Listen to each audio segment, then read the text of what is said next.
Selamat siang Indonesia, selamat malam Amerika. Selamat ketemu lagi dengan saya Chris Kay di Ram Media Ministry dalam program kami Obral Online atau obrolan Alkitab online. Dan seperti biasanya kita akan adakan obrolan Alkitab ini bersama Pastor Ram Kenny dari Tennessee. Mari kita sapa Pastor Ram Kenny.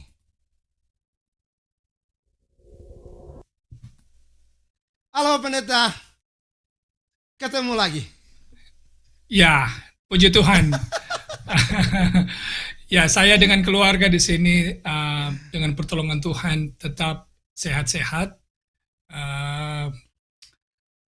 Meski masih ada COVID di kampus, tapi semua berjalan dengan baik. Tuhan melindungi, menolong semua students yang kena COVID, dan mereka semuanya sehat-sehat. Case masih banyak di sana? Hanya kalau case masih ada, hanya saja jumlah hospitalization itu sangat sangat rendah sekali. Oh wow. Ya. Ya,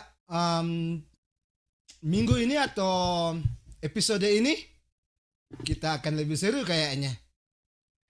Betul sekali. Jadi kita pada malam ini kita akan kembali melanjutkan, atau pembahasan malam ini ya, bisa saya katakan adalah lanjutan dari pembahasan kita minggu yang lalu, atau juga bisa saya katakan penjabaran atau penjelasan lebih rinci dari apa yang kita sudah pelajari pada minggu yang lalu.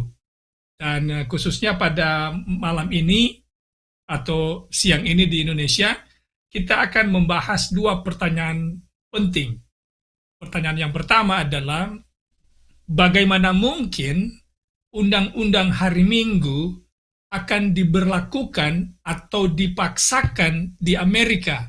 Karena Amerika adalah negara itu yang sudah dua kali kita tanya itu.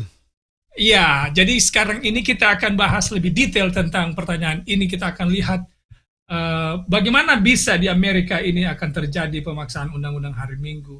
Karena negara ini adalah negara yang menjunjung tinggi kebebasan beragama. Itu pertanyaan pertama.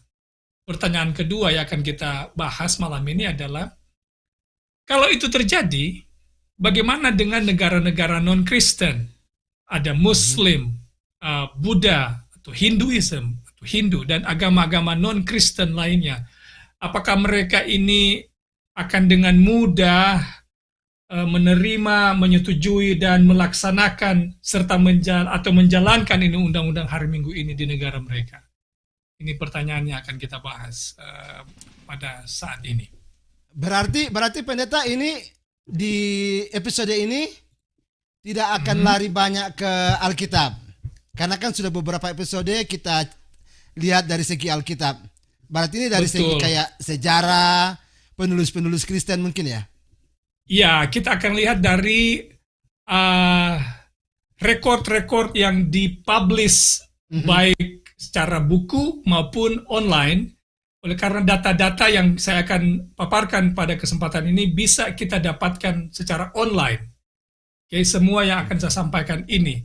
Jadi ini bukanlah hal yang tersembunyi, tapi hal yang direkord atau terjaga dengan baik di kita bisa dapatkan itu di online. Oke, pendeta mau mulai dari mana sekarang? Silakan mulai. Nanti kita tanya-tanya kalau pendeta sudah mulai. Oke. Nah, tentu saya akan kembali memulai ini dengan Wahyu pasal 13. Karena dari sana ini kita ambil. Karena nubuatan ini adalah nubuatan Wahyu pasal 13. Dan saya ingin baca pertama ayatnya yang ketiga dari Wahyu pasal 13. Berkata demikian, maka tampaklah kepadaku satu dari kepala-kepalanya seperti kena luka yang membahayakan hidupnya. Tetapi luka yang membahayakan hidupnya itu sembuh. Seluruh dunia heran lalu mengikuti binatang itu. Dari pembahasan 2 minggu yang lalu kalau saya tidak salah, kita sudah bahas bahwa binatang yang keluar dari dalam air ini yang digambarkan dalam ayat 3 ini adalah Roman papacy atau Roman kepausan. Okay?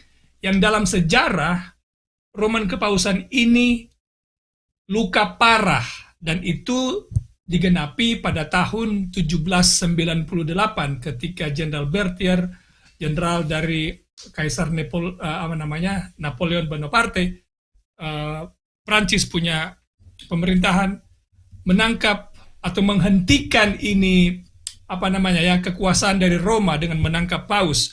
Dengan demikian penganiayaan yang dilakukan oleh kekuatan ini selama 1260 tahun berhenti saat itu. Tapi kemudian Wahyu pasal 13 mencatat binatang yang kedua yang muncul berhampir bersamaan atau malah berdekatan, bisa saya katakan, dengan waktu Roman kepausan ini luka parah. Jadi akan ada kekuatan yang lain, bangsa yang lain akan muncul di tahun 1798. Dan sejarah membuktikan Amerika Serikat adalah negara yang muncul di tahun itu dengan memiliki presiden yang pertama mereka. Dan negara ini memiliki, katanya dalam Wahyu pasal 13, seperti domba bertanduk dua. Dan kita sudah bahas juga dengan panjang lebar di pertemuan yang sebelumnya. Ini dua tanduk ini menggambarkan dua kerajaan yang eksis di Amerika, yaitu church and state. Oke, karena Amerika ini, ketika ini dibangun atau negara ini didirikan, para pendiri negara ini mengetahui sejarah ini penganiayaan yang dilakukan oleh papacy. Maka mereka membuat konstitusi yang dikenal dengan First Amendments. First Amendments ini berbunyi, saya terjemahkan secara bebas saja dalam bahasa Indonesia, ini adalah menjamin kebebasan beragama, kebebasan berekspresi, kebebasan berkumpul, dan hak untuk melakukan petisi. Kemudian ini juga First Amendments ini melarang anggota Kongres untuk mempromosi atau mendirikan atau mempromosi agama yang satu lebih dari agama yang lain. Kemudian juga melarang Kongres untuk melarang orang mempraktekkan keagamaannya. Nah, ini dia punya first clause dari First Amendment ini, kita dapatkan ilustrasinya itu di Daniel pasal 3. So, di Daniel pasal 3 ada cerita di sana Raja Nebukadnezar adalah raja, jadi kalau bilang raja dia adalah kekuatan sipil. Okay? Kemudian kekuatan sipil ini mendirikan satu agama, yaitu dengan memerintahkan orang untuk mendirikan patung lalu meminta orang untuk menyembah. Ini adalah penjabaran dari first clause dari First Amendment tadi, yaitu melarang Kongres untuk mendirikan satu agama, yang ilustrasinya itu didapat di Kejadian Daniel pasal 3. Daniel. Kemudian larangan juga anggota Kongres untuk melarang orang melakukan atau menjalankan dia punya agama. Ini juga terjadi di zaman Daniel, di Daniel pasal 6, ketika Daniel kedapatan mempraktekkan agamanya dengan berdoa, akhirnya dia berakhir di lubang singa. Nah, ini Amerika ini, Amerika.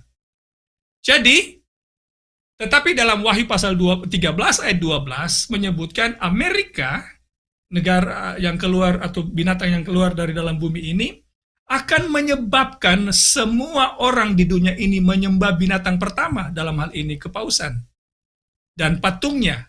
Nah, bagaimana ini terjadi? Kita akan lihat pola-pola atau pola peristiwa-peristiwa akhir zaman yang akan berujung pada undang-undang hari Minggu. Bagaimana ini akan terjadi? Itu sebabnya saya bilang ini adalah penjabaran dari pelajaran kita minggu yang lalu.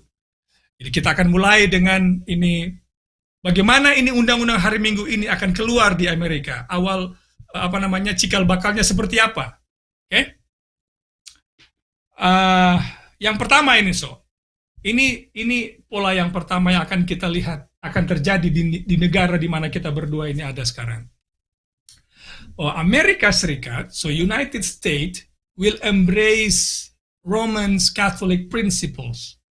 Jadi Amerika akan akan merangkul atau menyetujui atau menjalankan prinsip-prinsip dari Roman Catholic dengan cara menyatukan church and state, menyatukan gereja dan sipil.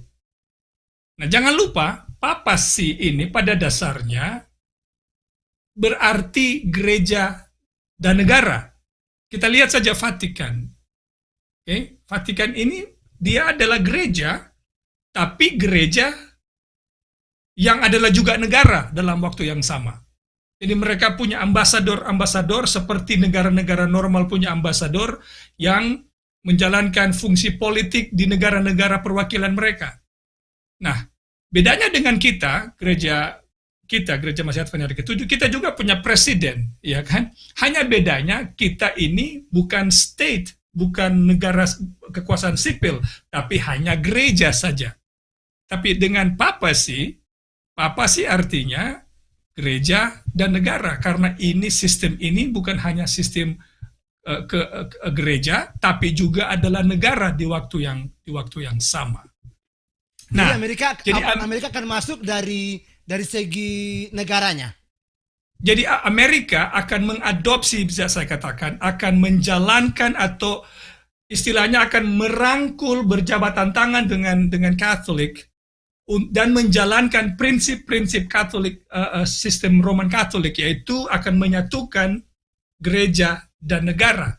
Mari saya bacakan dia punya kutipan. Penulis Kristen dari buku Evangelism halaman 235 berkata demikian. Pada saat gereja-gereja Protestan akan bersatu dengan kekuasaan sekuler, ini kekuasaan sipil maksudnya dalam hal ini state, untuk mendukung agama palsu yang bertentangan dengan apa yang dialami oleh para pendahulu mereka yang dianiaya dengan hebat. Jangan lupa di masa 1260 tahun ini pionir-pionir Protestan ini dianiaya. Okay? Maka hari Sabat kepausan, ini Sabat palsu ini maksudnya, akan dipaksakan melalui gabungan kekuatan gereja dan negara. Kemudian akan terjadi kemurtadan nasional yang akan berujung pada kehancuran nasional. Inilah yang dicatat dalam Matius pasal 24 ayat 15. Okay? Jadi itu pola yang pertama. Kita akan lihat Amerika akan mengadopsi, menjalankan, menyetujui, lalu menjalankan ini prinsip Roman Katolik, menyatukan ini. Bagaimana caranya ini kita akan lihat nanti yang berikut. Lalu saya akan baca lagi 2 kutipan tentang hal ini yang terdapat di buku Kemenangan Akhir halaman 462. Ini kata penulis Kristen. 462 Kemenangan Akhir.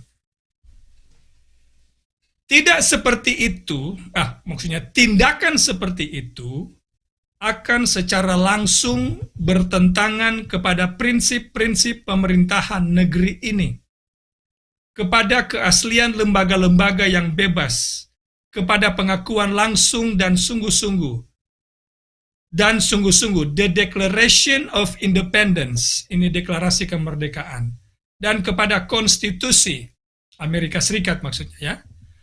Para pendiri bangsa ini, Amerika, dengan bijak berusaha mengawasi penggunaan kekuasaan sekuler atas pihak gereja. Makanya kita punya First Amendment di negara ini. Dengan akibat yang tidak dapat dihindarkan, tiadanya toleransi dan penganiayaan. Karena kalau kita lihat bila agama dan gereja dan negara bersatu, hasilnya hanya satu, aniaya. Okay?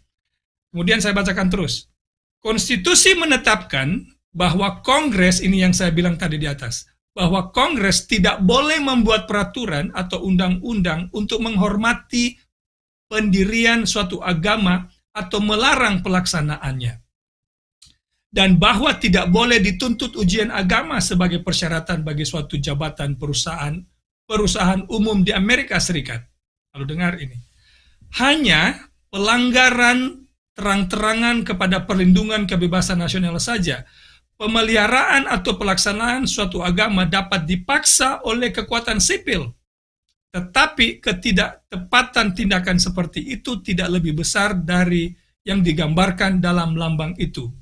Binatang bertanduk yang menyerupai anak domba itulah yang di bawah pasal 13 dalam pengakuan murni, lemah lembut, dan tidak berdaya yang berbicara seperti naga. Ini berbicara seperti naga maksudnya adalah mereka akan menjalankan ini fungsi negara dan state lewat Kongres.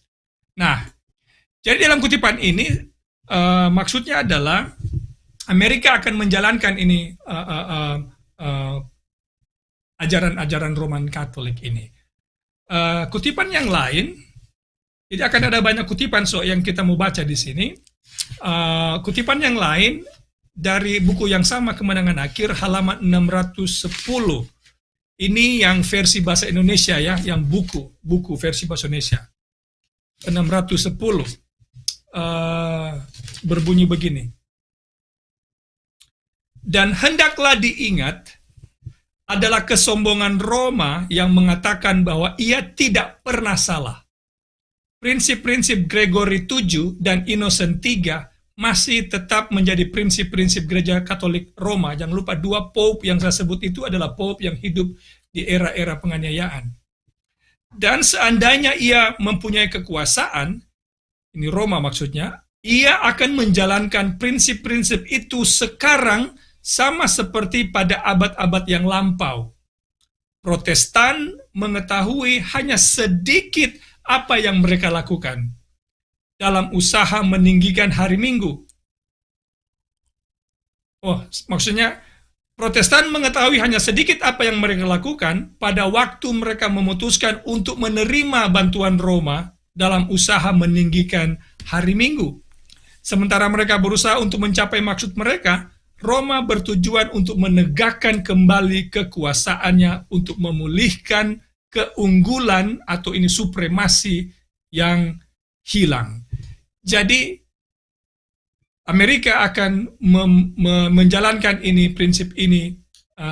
prinsip Roman Katolik di negara kita. Itu yang pertama, Kemudian pola yang kedua, gereja Protestan di Amerika akan bersatu, menyatukan perbedaan-perbedaan doktrin mereka dan mengesampingkannya. Maksudnya mengesampingkan perbedaan-perbedaan doktrin mereka dengan Roman Katolik.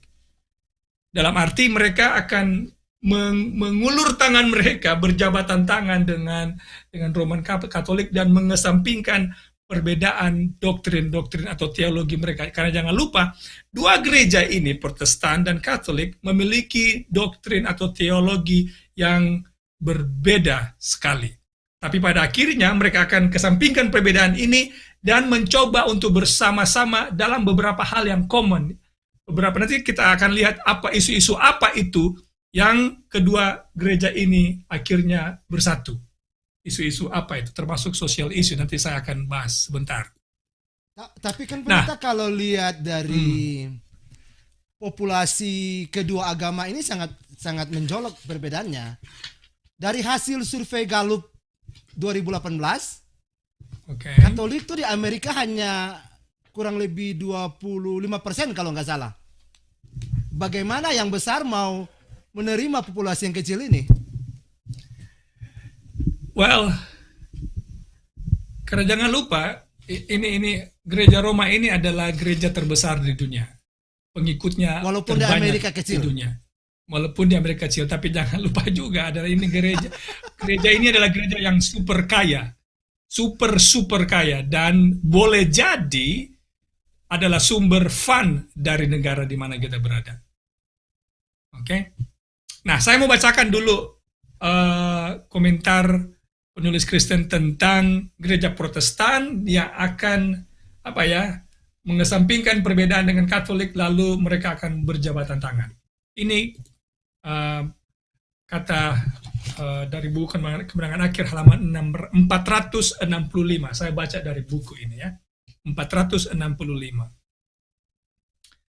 Keanekaragaman kepercayaan dalam gereja-gereja Protestan, itu perbedaan-perbedaan doktrin tadi ya, dianggap oleh banyak orang sebagai bukti kuat bahwa tidak dapat dilakukan usaha untuk mencapai penyeragaman yang dipaksakan.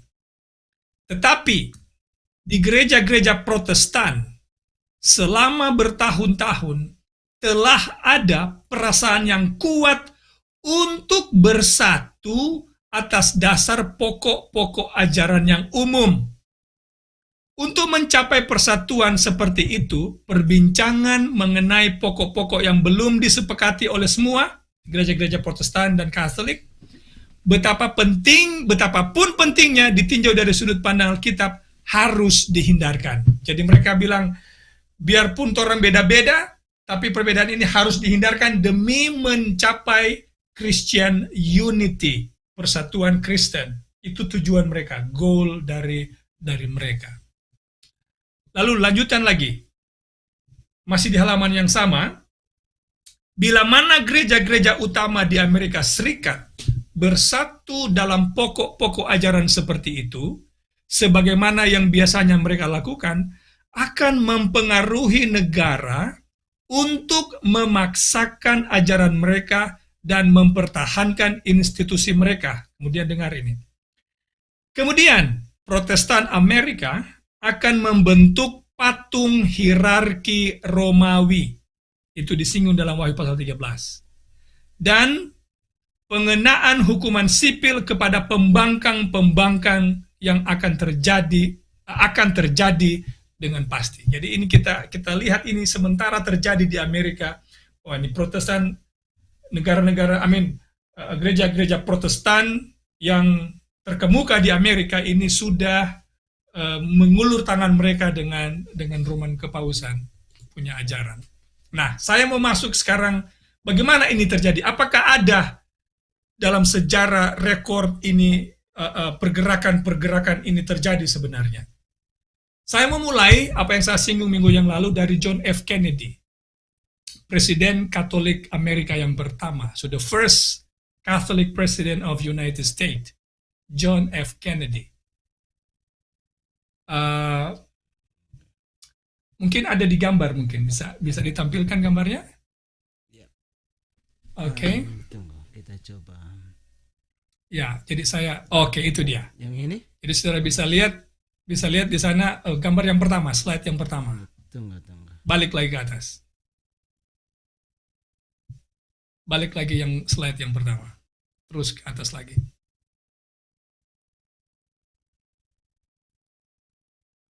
Itu dia. Ini yang pertama. Iya, itu dia. Itu yang saya maksud. Oke. Nah, ini yang dia bilang, kalau saudara bisa baca ini di sana. Ini adalah pidato, karena jangan lupa semua pidato John F. Kennedy itu ada di rekor, sudah bisa buka, semua pidatonya ada. Dan ini adalah pidato yang ia buat lihat ini dia punya perkataan, to the Greater Houston Ministerial Association, September 12, 1960.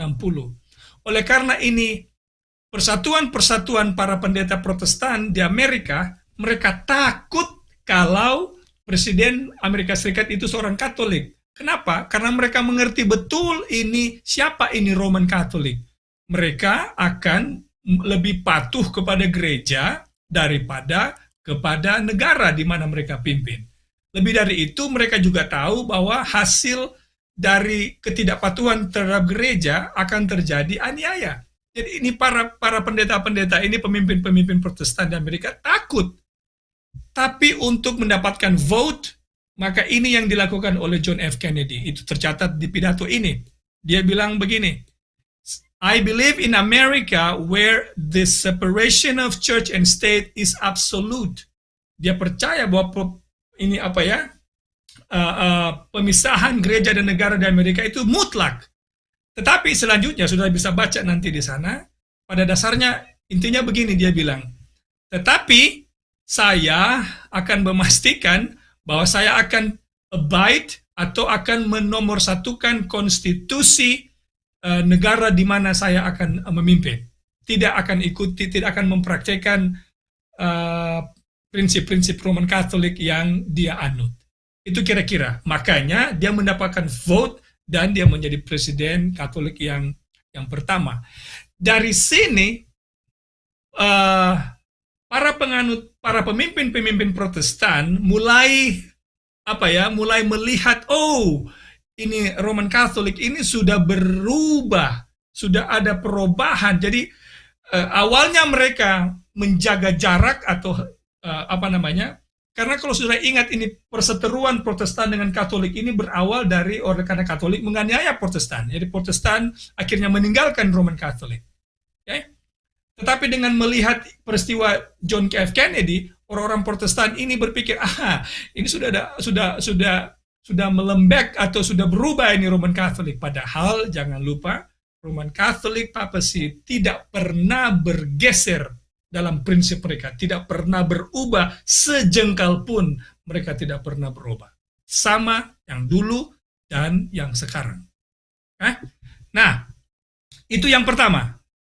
Kemudian, saudara tahu tentunya Billy Graham, seorang pengkhotbah terkenal, pengkhotbah Protestan yang terkenal di abad keberapa ini? Kalau tahun 900-an ini, tahun 1967. Ada gambarnya, mungkin bisa ditampilkan gambarnya. Terus lagi ada gambar. Ini dia. Ini oke. Sudah lewat. Itu dia. Sudah lewat lagi ulang. Oke. Maklum. Jadi masih belajar semua teknologi. Oke. Jadi di gambar ini terjadi tahun 1967 ketika Billy Graham itu berkunjung ke sekolah Jesuit yang bernama Belmont Abbey Monastery di North Carolina, Amerika Serikat. Ini adalah sekolah Katolik, Jesuit School.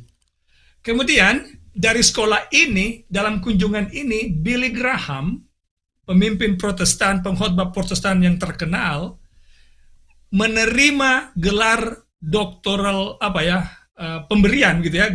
Kita tahu ya, ini gelar doktor yang dianugerahkan oleh karena karya dan lain sebagainya. Oke? Dia dapat degree di sana. Lalu ini kata Billy Graham di pertemuan itu. Dia menyebutkan perkumpulan itu sebagai a time, so he called the gathering a time when Protestants and Catholics could meet together and greet each other as brothers, whereas 10 years ago, they could not. Ini tahun 1967, Billy Graham bilang 10 tahun sebelumnya, ini Protestan dan Roman Katolik tidak akan pernah bertemu. Tidak akan pernah ada pertemuan. Tetapi, lama-kelamaan, ini gunung es ini lama-lama mencair. Dan ini dilakukan oleh Billy Graham di tahun 1967. Kalau tadi 1960 John F. Kennedy, namun sekarang ditambah lagi sekarang tahun 67 Billy Graham. Oke? Nah, kemudian ada gambar yang lain lagi, Marching for Jesus. Ini terjadi di Washington DC tahun 1980. Ada gambarnya? Ini dia.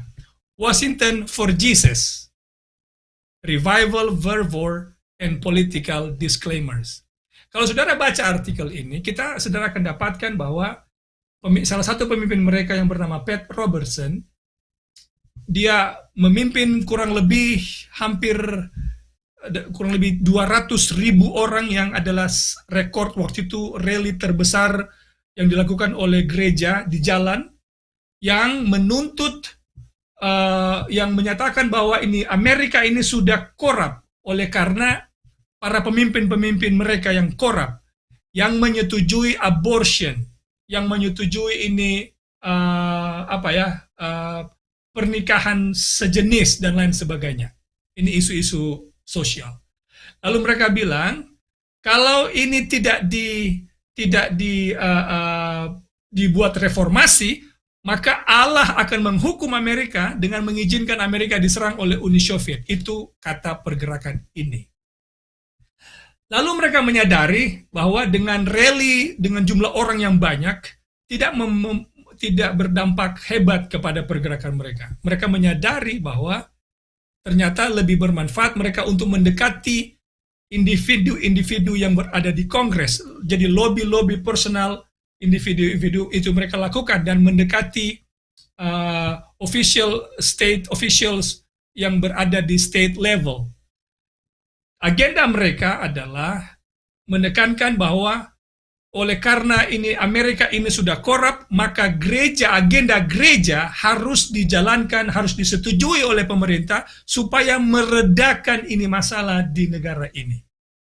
Artinya mereka mempromosikan supaya pemerintah sipil mengakomodir agenda gereja supaya menyelamatkan Amerika.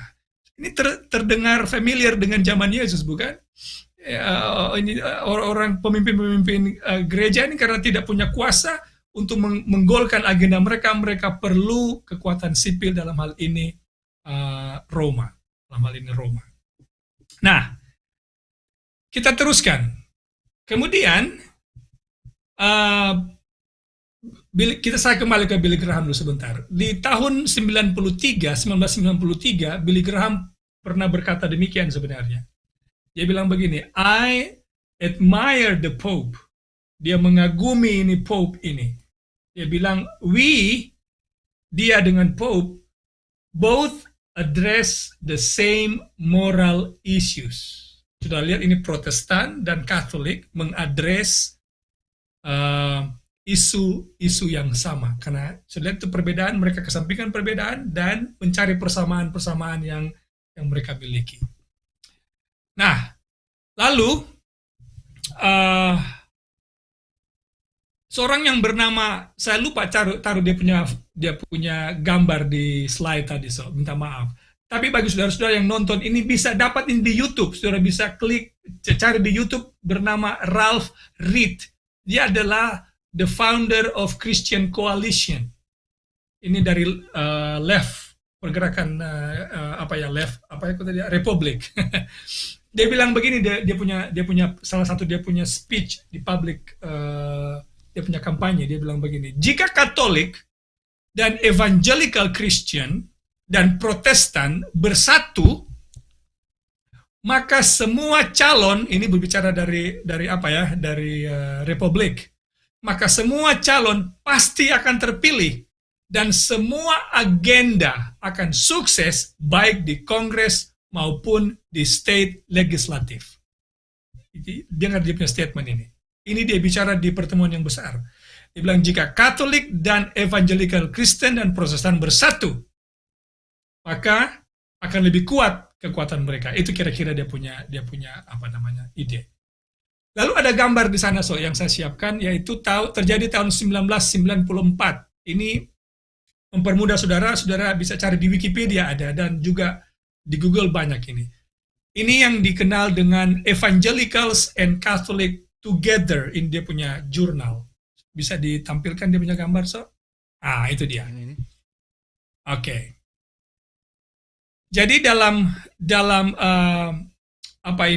pertemuan ini mereka mempromosikan untuk bersatu antara Katolik dan Protestan untuk bersatu, kemudian mereka sepakat untuk tidak saling mencuri anggota, curi domba maksudnya, ini Protestan curi Katolik punya domba Katolik curi Protestan punya domba, mereka minta katanya itu di stop, kemudian mereka sepakat untuk bersatu memerangi isu-isu sosial seperti abortion,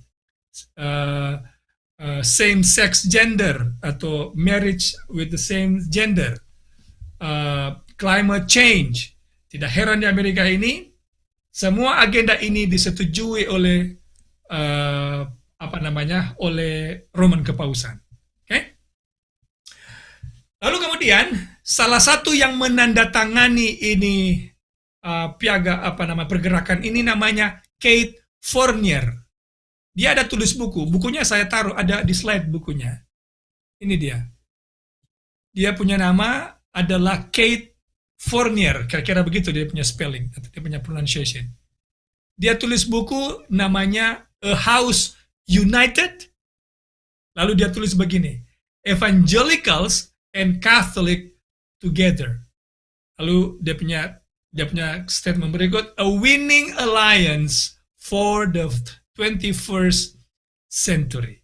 Dalam bukunya ini yang menggambarkan pertemuan antara Evangelicals dan Katolik bersama-sama sebagai satu koalisi yang terbesar yang terjadi di abad ke-21.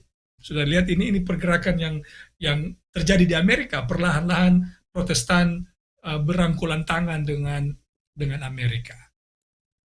Nah, kemudian tahun 1999 Gereja Lutheran dan Katolik menandatangani satu dokumen yang dikenal dengan Joint Declaration of the Doctrine of Justification by Faith. Saya lupa lagi taruh dia punya, tapi sekali lagi yang bagi saudara yang menonton, saudara ketik di Google itu Joint Declaration on the Doctrine of Justification. Saudara akan lihat di sana di mana gereja Lutheran dan Katolik bertemu, mereka menandatangani kesepakatan bersama dalam doktrin justification by faith. Oke, saya tidak akan bahas ini justification by faith secara detail, tapi mereka akhirnya berjabatan tangan di sana yang awalnya berbeda. Lalu, di tahun 2016, ini gereja World Methodist Council kemudian mengadopsi itu deklarasi yang dilakukan oleh Lutheran dan Katolik. Jadi ini gereja Methodist menyetujui kesepakatan yang dilakukan oleh Lutheran dan Katolik yang terjadi di tahun 1999. Lalu, menariknya lagi, di tahun 2017, ini belum lama ini, baru 3 tahun yang lalu, ini The World Communion of Reformed Churches. Yang lupa di Amerika kan itu Protestan terkemuka adalah Reformed Churches, kemudian Lutheran Churches, and Methodist churches. Ini adalah the leading church in America.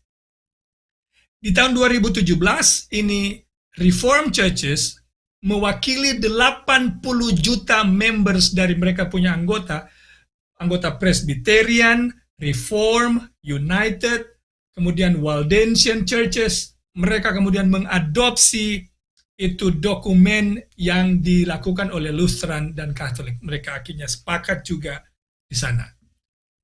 Jadi saudara lihat ini terjadi dan ada di rekor. Saudara bisa dapatkan ini semua di online. Bagaimana Amerika perlahan-lahan berjabatan tangan dengan Katolik. Karena hanya dengan begitu maka agenda undang-undang hari Minggu di Amerika akan bisa dilaksanakan. Nah, sampai di sini ada pertanyaan atau saya harus terus lagi? Terus saja. Terus dulu ya. Oke. Soalnya terus kan dulu. ini gimana ya? Ini pembuktian yang ada. Ya. Kita mau tarik di mana? Nanti sebentar kita ada pertanyaan yang kita mau tanya sama pendeta. Oke. Yang sepertinya undang-undang hari Minggu sudah jalan. Tapi gagal. Nanti kita kasih tahu setelah lewat ini. Oke. Nah, sekarang pola yang ketiga. Tadi kan sudah nomor 1, 2. Sekarang yang ketiga itu dia punya polanya ya. Yang berikut yang akan terjadi di Amerika adalah gereja-gereja Kristen dan dengan yang lain-lain akan mempersalahkan para pemelihara hari Sabat terhadap apa yang sudah terjadi, sedang terjadi sekarang ini. Ini kan dunia ini sudah gila, dunia sekarang kita ini sudah bermacam-macam kesusahan berlapis-lapis ini. Maka ini kesusahan-kesusahan ini, malapetaka dan lain sebagainya ini akan dikambing hitamkan adalah ini pemelihara hari Sabat. Perang, gempa bumi, kelaparan, ini segala macam. Nah, ini mengingatkan kita apa yang terjadi di Perjanjian Lama. Masih ingat Elia, di zaman Elia, ketika terjadi masa kekeringan 3 tahun tidak turun hujan, Ahab mempersalahkan Elia. Oleh dia bilang, karena ngana Elia kong ini terjadi ini kesusahan ini kelaparan karena ini kekeringan ini. Kong apa Elia bilang? Elia, bukan kita, tapi gara-gara ngana kelakuan ini, kong ini jadi karena ngana nyanda takut, nyanda obey kepada God's commandments, makanya ini terjadi. Skenario ini juga akan terjadi di zaman kita, di mana mereka yang melangkahi hukum-hukum Allah akan menuduh mereka yang taat kepada hukum-hukum Allah, yang memelihara hukum Allah dan pemelihara Sabat tentunya, terhadap kejahatan, malapetaka, kesusahan, bencana-bencana yang menimpa dunia sekarang ini. Mari saya bacakan kutipannya. Dari buku Kemenangan Akhir, halaman 622. Berkata begini, 622. Mereka yang menghormati Sabat Alkitab akan dinyatakan sebagai musuh-musuh hukum dan ketertiban, sebagai yang merusakkan batasan-batasan moral masyarakat. Jadi apa tuh terjadi di masyarakat sekarang ini? DP penyebab kata ini karena ini orang-orang yang pelihara Sabat ini. Yang menyebabkan anarki dan korup, dan yang mendatangkan hukuman atas dunia ini. Penurutan mereka yang rela akan dinyatakan sebagai sifat keras kepala, kedegilan, dan penghinaan kepada penguasa. Mereka akan dituduh tidak suka kepada pemerintah. Para pendeta yang menolak kewajiban hukum ilahi akan menyampaikan dari mimbar, ini para pendeta-pendeta yang palsu ini, bisa saya katakan begitu ya, akan menyampaikan dari mimbar tanggung jawab untuk mentaati kekuasaan sipil sebagai yang ditetapkan oleh Allah, which is good actually, right? Di gedung-gedung legislatif, ini berarti di Kongres ini berarti ya, dan ruang-ruang pengadilan, court ini, para pemelihara hukum akan disalahgambarkan dan dihukum. Kata-kata mereka akan diberi warna corak kepalsuan, dan motif-motif mereka akan diartikan sebagai yang paling buruk. Itu akan terjadi di negara ini. Dan mungkin sementara terjadi saat ini. Kemudian pola yang berikut ini, saya cepat-cepat karena ada 10 polanya. Seorang baru nomor ampa ini, sekarang tinggal 15 menit. Legislator yang ada di negara ini untuk mendapatkan simpati dari orang-orang, dari mayoritas, akan mendukung Sunday Law oleh karena tekanan yang mereka terima. Ini yang akan terjadi di sini. Saya bacakan lagi kutipannya. Halaman 622, buku yang sama. Kemenangan Akhir, halaman 622. Ini kata penulis Kristen. Para pejabat tinggi gereja dan negara, jadi politician and clergy, politician and religious leader, akan bersatu untuk menyogok, membujuk, atau memaksa semua golongan untuk menghormati hari Minggu. Kekurangan otoritas ilahi akan dipenuhi atau diganti oleh undang-undang penindasan.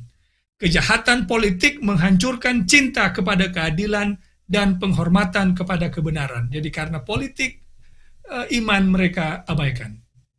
Lalu dengar ini, bahkan di Amerika yang bebas, negara kita dua ini, para penguasa dan para pembuat undang-undang, ini berarti legislatif dan Kongres dan tentunya Presiden ini ya, untuk mendapatkan perkenanan umum atau votes atau simpati, akan tunduk kepada kebutuhan populer akan suatu undang-undang yang memaksakan pemeliharaan hari Minggu. ini akan menggenapi nubuatan Wahyu pasal 12 ayat 17, maka marahlah naga itu memerangi keturunan dari perempuan yang memelihara hukum Allah dan memiliki kesaksian Yesus. Nomor 5 sekarang, pola yang kelima yang akan terjadi di sini, di Amerika.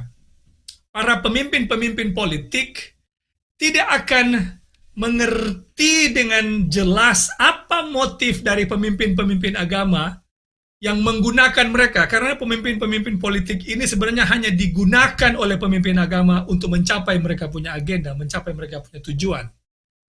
Tapi pemimpin politik ini mereka tidak mengerti sepenuhnya apa alasan dibalik pemaksaan undang-undang hari Minggu ini. Ini mengingatkan kita cerita di Alkitab. Masih ingat cerita Daniel? Itu raja lagi tidak mengerti apa-apa. Kiapa ini para pembisik-pembisik bilang, bikin ini hukum ini, padahal untuk menjebak seorang yang lain.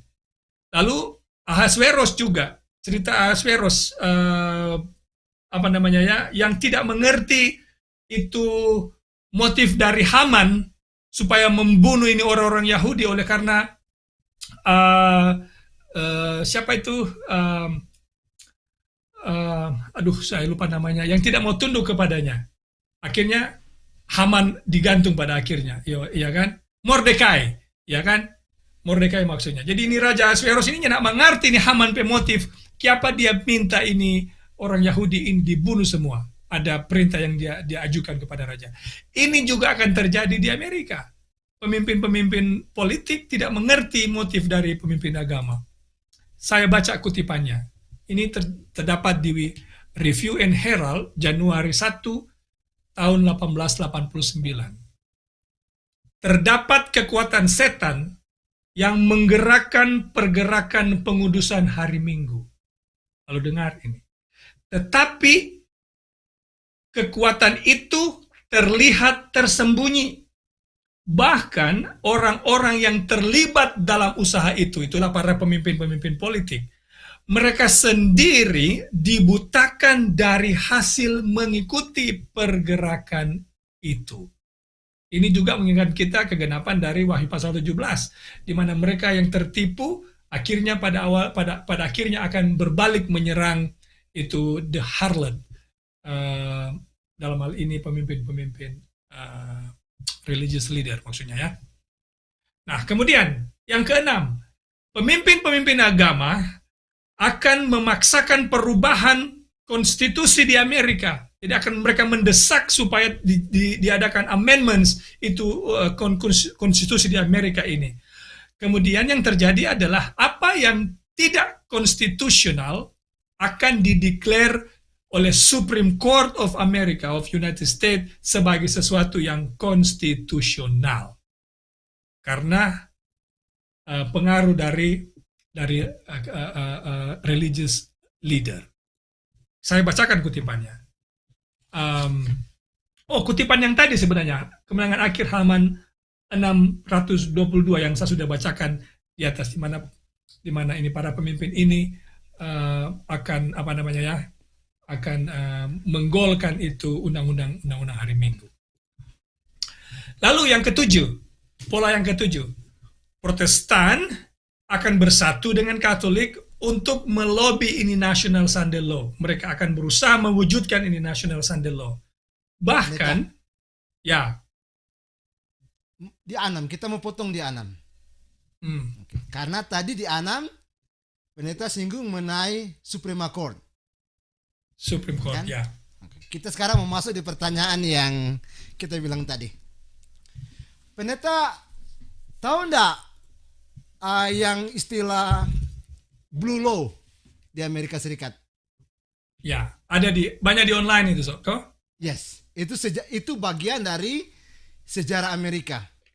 Nah, apa itu Blue Law itu?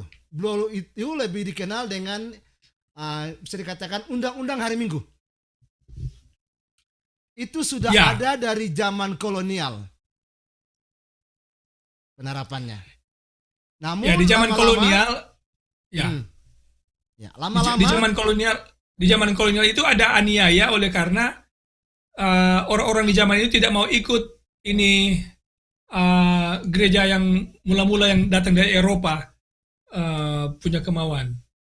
Ya, dan Blue Law itu sampai sekarang ada di beberapa negara bagian. Contoh Colorado. Untuk jual mobil, dealer-dealer itu dilarang jual mobil hari Minggu. Itu bagian dari Blue Law. Ini yang kita pelajari. Nah, tapi yang kita point tidak ke situ. My point is gini. Undang-undang itu, yang Blue Law itu, semakin lama ada banyak hal yang tidak dipakai lagi. Seperti dulu berjualan itu sudah tidak dipakai lagi. Nah, poin saya begini. Bukankah ini sudah jalan di Amerika? Dan bisa dikatakan adalah ini fail. Dan kalau ini sudah ada sebelumnya, berarti Wahyu 13 ini tidak akan kena di sini. Karena sudah pernah ada dan gagal. Dan ingat, Blue Law itu gagal karena belum waktunya, gagal karena belum waktunya. Tapi kan sudah keluar undang-undang Amerika yang istilahnya Blue Law. Tapi lebih kelamaan gagal. Memang dalam sejarah kita baca-baca, dibilang gini. Ada di Supreme Court akui bahwa itu tidak bertentangan dengan undang-undang Amerika. Tapi kan kenyataannya barang itu makin hari makin hilang. Apakah bukan ini kita bisa katakan undang-undang hari Minggu itu gagal, maka Wahyu 13 gagal pula. Bagaimana menurut pendeta? Saya mau tanggapi dengan never say never. Oke, never say never Karena kalau Alkitab menubuatkan, it can never be wrong. Tidak akan pernah salah. Karena sejarah akan mengulangi dirinya sendiri. Sudah terjadi sebelumnya dan akan kembali terjadi. Karena sejarah, menubuatkan hal itu akan terjadi. Oke? Itu komentar saya terhadap pertanyaan tadi. Jadi never say never. Itu bisa aja itu akan pengulangan dan berarti undang-undang wacana itu sudah ada, hanya oleh karena persatuan Roman Katolik dengan Protestan ini belum terlalu kuat dan makanya saya bilang tadi belum waktunya mungkin terjadi di zaman waktu itu. Jadi kita tidak bisa bilang itu gagal. Jangan bilang gagal. karena ya sebenarnya never say never. Kenubuatan Alkitab pasti akan digenapi. Jadi itu tidak tergolong dalam apa maksudnya tidak bisa dikatakan begini. Oh, itu sudah undang-undang hari Minggu. Tidak ya? Saya bisa katakan ya, belum. Ya. Oke. Wacananya bisa ya. Oke. Nah, sekarang nomor 7 saya cepat-cepat. Protestan dan Katolik akan bersatu untuk melobi ini undang-undang hari Minggu ini. Bahkan Katolik akan bukan hanya melobi, tapi mereka akan mengencourage ini Protestan untuk mengaktifkan ini undang-undang hari Minggu. Saya baca kutipannya dari buku Maranatha. Buku Maranatha ini renungan harian ini ya, halaman 179. Protestan akan mengerahkan semua pengaruh dan kekuatan mereka di pihak kepausan melalui persetujuan Kongres. Berarti ada cap juga di sana. Memaksakan sabat palsu, mereka akan memberikan hidup atau nafas dan kekuasaan kepada Roma, menghidupkan kembali tiraninya dan pemaksaan kehendak yang pernah dia lakukan sebelumnya. Makanya saya bilang, maka Amerika yang akan memulihkan kekuatan atau menyembuhkan luka parah dari binatang yang pertama. Terlihat dari apa yang saya baru baca ini. Kemudian kutipan berikut, Testimony for the Church, volume 5, halaman 711-712. Ketika bangsa kita, Amerika, mengabaikan prinsip pemerintahannya dengan mengeluarkan hukum hari Minggu, Protestan akan bergabung dengan kepausan. Jadi, maksudnya mereka mengabaikan prinsip pemerintahannya tadi itu First Amendment. bahwa Kongres tidak boleh mengeluarkan undang-undang untuk melarang orang beragama, memeluk agama. Tapi itu mereka akan abaikan dan tinggalkan lalu mengeluarkan undang-undang hari Minggu. Hal ini akan menghidupkan kembali tirani yang selama ini menunggu kesempatan untuk bangkit kembali dan menganiaya. Ini Roma maksudnya. Jadi Amerika akan menyembuhkan luka parah dari Roman Catholic Papacy yang luka parah. Lalu, hukum ini, seperti minggu lalu saya sudah singgung, akan menjadi hukum anti-sabat yang tidak konstitusional sebenarnya. Karena memaksakan orang untuk memeluk agama sesuatu, lalu melarang orang untuk memeluk agama yang ia yakini. Itu akan terjadi di sini. Karena undang-undang hari Minggu pada akhirnya akan menjadi undang-undang anti-sabat. Waktunya akan tiba. Ini dari Southern Work halaman 69. Waktunya akan tiba ketika manusia tidak hanya dilarang bekerja pada hari Minggu, tetapi mereka akan mencoba memaksakan manusia untuk bekerja pada hari Sabat, hari Sabtu. Dan manusia akan dimintakan untuk menyangkali hari Sabat dan menerima kekudusan hari Minggu. Atau kehilangan kemerdekaan mereka dan kehilangan hidup mereka. Tetapi waktu itu belum tiba. Kenapa? Karena kebenaran harus disampaikan dengan penuh di hadapan semua orang untuk menjadi satu kesaksian. Makanya saya bilang tadi, undang-undang hari Minggu, atau yang lalu saya pernah bilang, undang-undang hari Minggu tidak akan pernah keluar kalau orang Adventnya tidak apa-apa. Yang tidak menginjil. Harus menginjil. Cari hal. Harus cari hal. Itu dia. Yang ke-9. Ini bagian dari cari hal. Itu dia. Itu dia. Nah, kemudian ini para pemimpin agama ini, the clergy group ini ya, akan berusaha menyembunyikan motif di balik agenda undang-undang hari Minggu supaya tidak diketahui oleh ini para politisi atau pemimpin-pemimpin sipil. Yang gantinya mereka akan menghubungkan ini isu hari Minggu ini, undang-undang hari Minggu ini dengan banyak isu-isu sosial yang baik. Isu tentang keluarga, climate change, perkawinan same gender, abortion. Jadi isu-isu ini akan dihubungkan dengan Sunday Law. Masih ingat itu The Green Sabbath Project? Kenapa itu project itu keluar?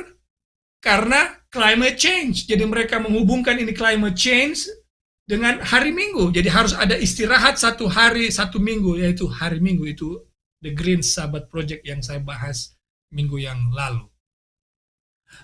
Ini kutipannya dari Kemenangan Akhir halaman 617. Ini kata penulis Kristen dalam buku ini. Kemenangan Akhir halaman 617. Namun golongan ini mengemukakan pernyataan bahwa korup yang cepat meluas sebagian besar disebabkan oleh pencemaran apa yang dinamakan Sabat Kristen. Jadi katanya ini kejahatan yang terjadi sekarang ini berakibat dari pencemaran yang dilakukan pencemaran oleh karena ini Sabat Kristen, ini Sabat pemeliharaan hari Sabat. Dan bahwa pemaksaan pemeliharaan hari Minggu akan sangat memperbaiki moral masyarakat. Jadi mereka beranggapan dengan memaksakan hari Minggu, hati atau moral manusia akan berubah. Padahal saudara jangan lupa, hati itu diubah oleh kuasa Roh Kudus dengan mempelajari firman Allah. Bukan dengan memelihara hari-hari tertentu atau dengan undang-undang yang dikeluarkan oleh pemerintah. Pernyataan ini terutama ditekankan di Amerika. Itu jangan lupa itu. Saya baru baca. Pernyataan ini terutama ditekankan di Amerika, di mana doktrin Sabat yang benar telah dihotbahkan secara luas. Jadi makanya orang lihat sekarang Amerika dan Roman Katolik itu dua-duanya setuju di isu-isu tadi, aborsi, pernikahan gender yang berbeda, climate change, mereka semua setuju. Amerika dan Katolik semua setuju. Okay? Nah, sekarang pertanyaan yang kedua, yang penting ini. Bagaimana mungkin ini terjadi kepada bangsa-bangsa non-Kristen sebagai contoh Islam, Indonesia, Buddha, Hindu. Well, ini dia punya jawaban. So. Ketika hal-hal yang mengancam kehidupan dan hal-hal aneh terjadi di lingkungan, ketika suasana menjadi sangat buruk, hal yang aneh atau ini sangat mungkin terjadi. Sangat mungkin terjadi. Malah, seluruh dunia akan mengikuti contoh Amerika. Saya bacakan kutipannya. Dalam Testimony for the Church, volume 6, halaman 18. Ini dia bilang, as America, the land of religious liberty, Amerika, negeri kebebasan beragama, akan bersatu dengan papacy, dengan Roman kepausan, dalam memaksakan kehendak hati nurani dan mengajak semua manusia untuk menghormati, to honor the fall Sabbath, which is Sunday. The people of every country, manusia dari setiap bangsa di dunia ini akan dituntun untuk mengikuti contoh mereka, contoh Amerika maksudnya. Lalu, masih di buku yang sama, sekarang halaman 394. Negara-negara lain akan mengikuti contoh Amerika Serikat. Meski ini lidah ini supara ini, Amerika Serikat yang memimpin, yet the same crisis will come upon our people in all part of the world. Jadi meski krisis ini terjadi katanya di Amerika, tapi juga akan dialami oleh umat-umat Tuhan di seluruh penjuru dunia. Luar biasa ini, Sob. Yang terakhir, Sob. Yang terakhir. Umat Tuhan akan kehilangan hak mereka dan tidak akan bisa membeli dan menjual, lalu pada akhirnya akan dijatuhkan hukuman mati. Itu yang saya bahas minggu yang lalu. Saya mau tutup ini, mungkin kalau ada pertanyaan silakan juga, tapi saya mau akhiri ini presentasi ini dengan mau menyatakan dua hal ini penting. So, mengapa Amerika perlahan-lahan melupakan sejarah Roman Katolik yang menganiaya Protestan? Ini terjadi pertama oleh karena Vatican Council yang terjadi tahun 1962 yang berakhir tahun 1965. Orang-orang Protestan diundang ke Vatican Council yang kedua. Lalu mereka diundang sebagai pengamat. Dan di konsil ini, di persidangan ini atau di pertemuan Gereja Roma Katolik ini, Roman Katolik memaparkan bahwa meng-acknowledge bahwa ini orang-orang Protestan ini adalah anak mereka yang jadi yang anak mereka yang akan kembali kepada mereka. Jadi dari pertemuan ini kalau saudara baca dokumennya akan terlihat bagaimana sikap Roman Katolik melunak dan menyebabkan orang-orang Protestan berpikir Roman Katolik ini sudah berubah.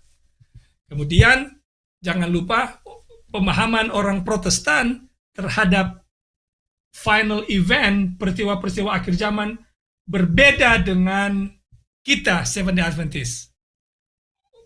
Protestan di Amerika punya keyakinan begini, itu antikristus adalah seorang individu yang akan muncul di Middle East, lalu akan mendirikan patung di temple di Middle East di Jerusalem, lalu akan meminta seluruh orang menyembah ini patung, dan mereka yang menyembah patung ini akan dikasih tato ya di kepala, di testa dan di tangan. Itu keyakinan orang Protestan atau ajaran Protestan terhadap tentang peristiwa-peristiwa akhir zaman. Lalu mereka katakan ketika itu terjadi, gereja Tuhan yang benar katanya di dunia ini sudah terangkat, itu yang dikenal dengan secret rapture. Jadi mereka yang tertinggal inilah yang akan menyembah antikris yang ada di Middle East, yang mereka interpretasikan ya Muslim dan lain sebagainya. Mereka gagal memahami nubuatan Wahyu pasal 13 dan mereka akhirnya tidak melihat bahaya dari Roman Catholic yang adalah kegenapan dari Wahyu pasal 13. Makanya mereka menerima Roman Catholic dan akan menggolkan agenda dari Roman Kepausan untuk memaksakan undang-undang hari Minggu. Kira-kira itu pembahasan yang saya bisa sampaikan. Thank you, Pendeta. Malam hari ini. Jam juga kita sudah lewat-lewat. Nah. Kita kalau pakai komersial sudah ditegur lama ini. Minta maaf karena memang pembahasan ini harus saya bilang, harus saya sampaikan supaya memang dapat dengar jelas toh. Yes, untung kita tidak ada komersial. Kita independen semua. Independen. Oke, terima kasih Pendeta. Baik semuanya, itulah program kita untuk siang hari ini. Jangan lupa ikuti kami setiap hari Minggu jam 11 waktu Manado, jam 12 waktu Jakarta, dan untuk di Amerika yang di California jam 8. Jangan lupa ikuti terus dan juga jangan lupa share supaya teman-teman kita yang lain atau saudara-saudara kita yang lain bisa mendapat bagian sama. Akhir kata, saya Chris Kay dan Pendeta Ram Kenny mengucapkan terima kasih. Sampai ketemu minggu depan. Tuhan memberkati kita semua.